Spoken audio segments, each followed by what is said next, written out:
One Redditor posted on r/AskReddit. Bill Gates said, "I will always choose a lazy person to do a difficult job because a lazy person will find an easy way to do it." What's a real-life example of this?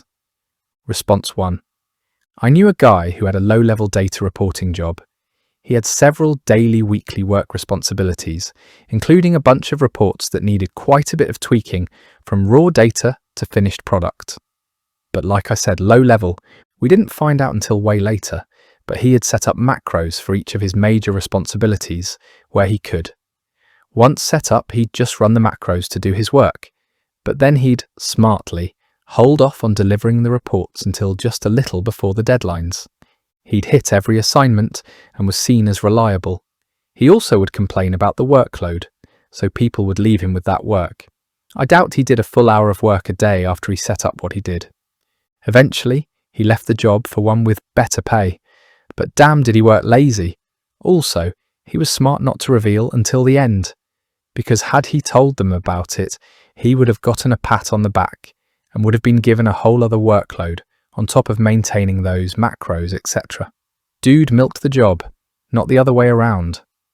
A Redditor replied, "Any good IT guy will find a way to automate his job so he can sit around browsing Reddit. I left my last sysadmin job, and the next guy called me and asked how I was doing the work of 3 people. He was going through the daily playbook and was so far behind. I asked him if he was going through the manual playbook or the automated playbook, as I had left both on my desk.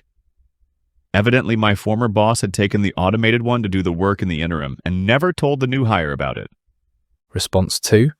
My brother gave my oldest nephew $10 a week if he did all his chores without needing to be told or complaining. One day he gets home early from work and sees the neighbor kid tossing a bag in the trash. He asks him what he is doing, and the kid says he gets $5 a week to take care of a few chores. My nephew outsourced his chores. Response 3. An older company had a person dedicated to data entry, which boiled down to copying and pasting portions of data from text files into spreadsheets and formatting into a report. The person originally doing this job spent a full 40+ hours per week doing it, but was not very computer literate. When they retired, the company hired someone with actual skills. The new hire convinced management to let her work remotely after getting up to speed on the job. The first week at home was spent automating the entire job. The remainder of their multi-year tenure with the company was spent doing whatever they wanted, save the 10 to 15 minutes weekly to run their program and to answer the odd email here and there. All while getting paid full salary and benefits. They actually had to add in a few errors now and then to make it seem realistic. A user replied, "I've worked a few places that have people doing this. Usually when they retire, the job is given to some younger person that figures out how to do it in 10 minutes on top of the rest of their normal job." Response 4. Every year in the Canadian winter, power lines would fail due to the weight of the snow. It took many days to build up enough to break a line, so they employed a team to walk the routes and shake the poles to loosen the snow.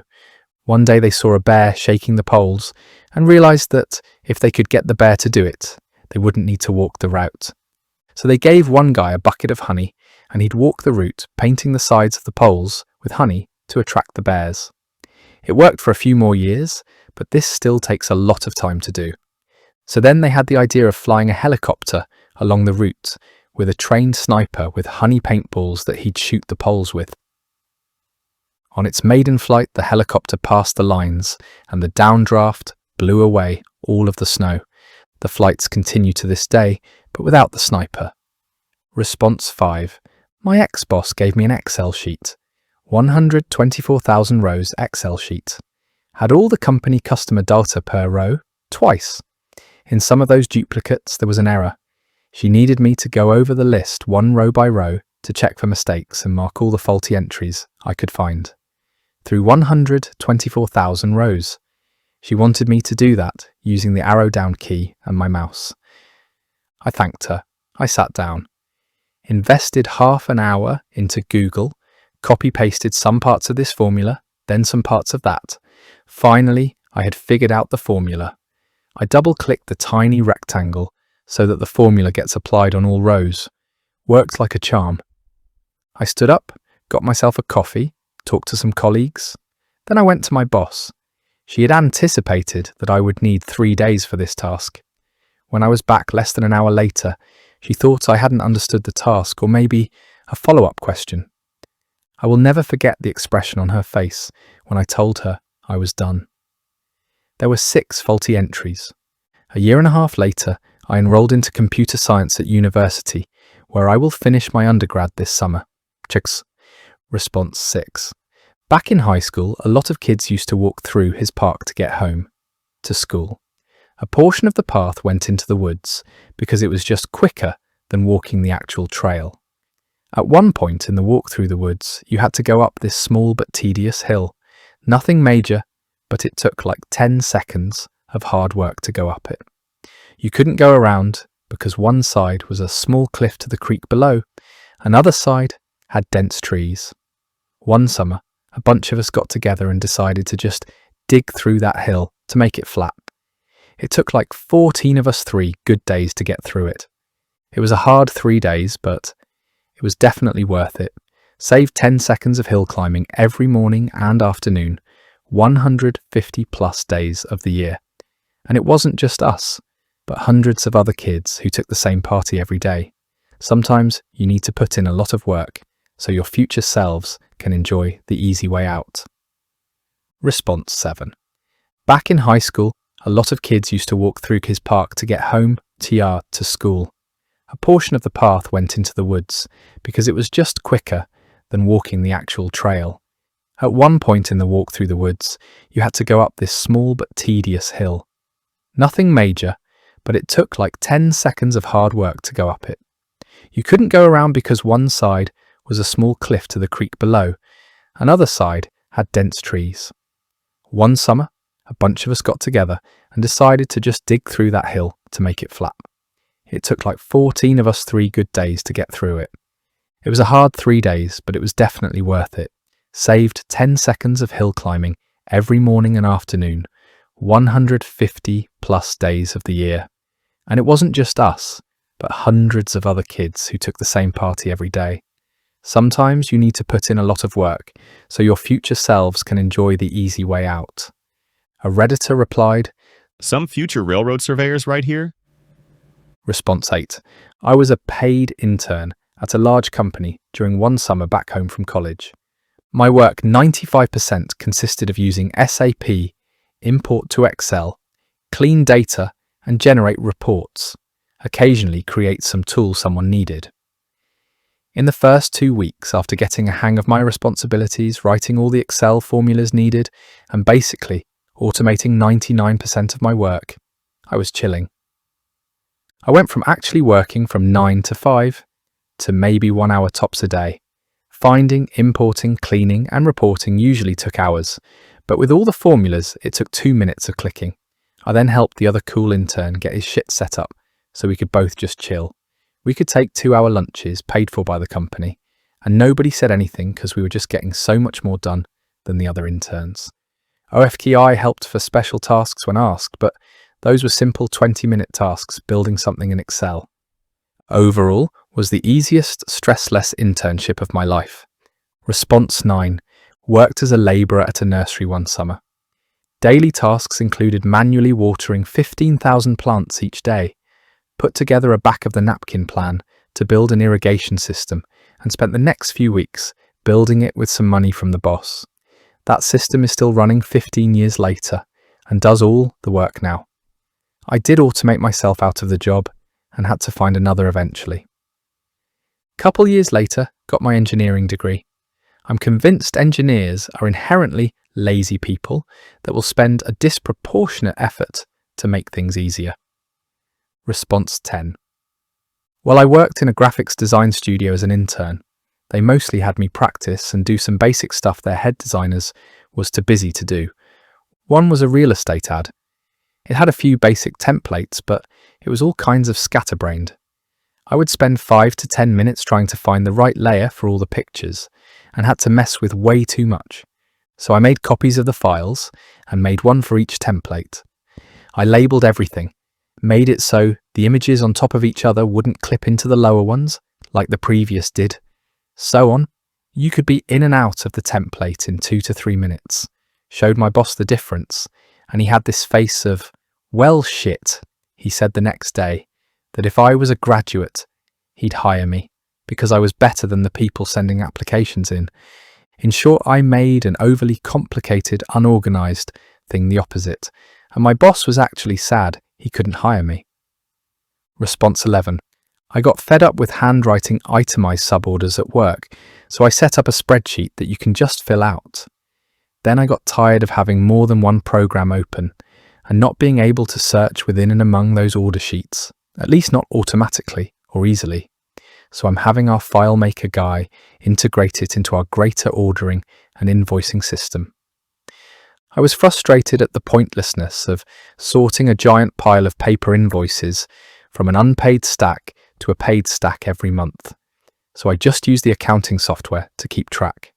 I became so irritated with having to fill out a multi-page printed spreadsheet for every single order, sometimes just one item, 2 pages in, and frequently there would be those pesky itemized suborders, that I condensed the items into most used, put them all on one easy-to-read sheet, and encouraged my co-worker to simply write out the more uncommon items at the bottom.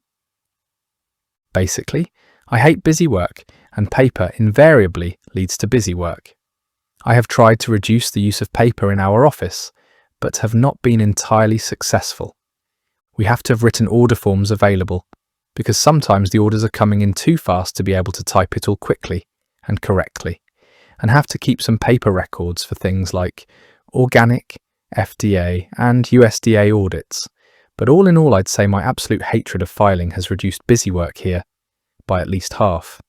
Worked in a local adult education centre.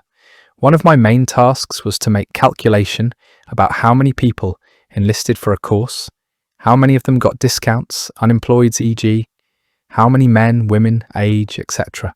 That was needed to calculate upcoming courses, fees, etc. That was my only work there, and I hated it. This was in early 90s, so PCs were a thing in our offices, but I had no idea how to write a program or use a database to use this information. Lucky as I am, our centre had an interesting policy. When you want to educate yourself, you can attend that class for free. And when it's during the work time, then this is work time, as long as my supervisor is okay with that. She was. So I spent 3 months studying database structures, scripting, coding, etc.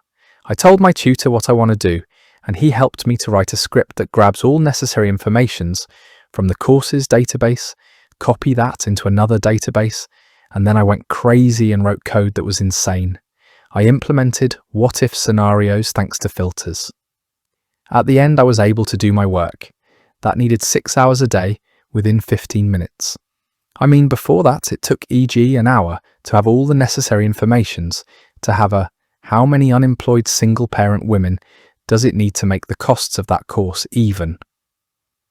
I had everything back then. Now you want statistics. How many single-parent disabled foreign women at the age of 80 to 90 are needed for the next 2 years to keep the ornithology course running? Sure, no problem.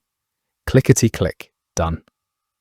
After that, I started the PC in the morning, grabbed all the data, ran my script, was done within 15 minutes, and then read the book I brought from home. At the end of the day, I gave my supervisor several dozens of papers, statistics, predictions, etc., and said that was a lot of work, and went home.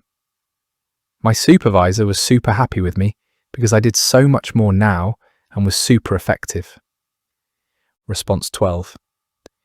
An engineer spent hours developing a program so they could start the coffee pot from their desk and not have to wait for coffee when arriving in the break room. Another Redditor replied, That's pretty much how the first webcam was created too. Lazy computer engineers wanted to see if there was coffee in the pot. It didn't vary very much, explains Dr. Stafford Fraser. It was either an empty coffee pot or a full one, or in more exciting moments, maybe a half-full coffee pot, and then you'd have to try and guess if it was going up or down. Response 13. One of my favourite examples is Andy Kim. And I'd like to preface this by saying that I don't think Kim is lazy so much as a genius. Andrew Joachim was a singer-songwriter who became famous under the stage name Andy Kim. He achieved success writing songs for bands like the Archies, possibly most notably Sugar Sugar. After his success, he coasted for a while until his record label dropped him for lack of output. At that point, he created his own label and cranked out hits like Rock Me Gently. When they saw this, the big record labels then bought his label under the assumption that they would then profit off of the songs he wrote and performed. He then very shortly stopped writing songs and largely lived off the sale of his label. Work smarter, not harder. Response 14. I don't know if this is a true story, but kind of fits your request. There was a manufacturing plant that made toothpaste. One year, for some reason, there ended up being an unusually high number of empty boxes being shipped out. So in order to stop that from happening, the head of the company hired a couple engineers to develop a system to catch any empty boxes so they didn't get shipped with the boxes that actually had the toothpaste tubes in them. The engineers developed a system that if the box weighed below a certain amount, the system would stop and a worker would have to go remove the box and start everything up again. The person in charge loved the idea and implemented it immediately. And right from the get-go, the number of empty boxes shipped dropped to near zero. The head of the company wanted to go see the system in action, so he goes and visits the plant one day and notices a huge fan right by the assembly line. Very confused, as it wasn't hot, he asked the plant manager why the fan was there. The plant manager said the workers were tired of stopping what they were doing to remove an empty box, so they just hooked up a fan to blow the empty boxes off the scale before the system recognized it was empty and shut everything off. So laziness led to a more efficient and cost-effective plan. If the video was satisfactory, please consider liking and subscribing. Thank you for your time.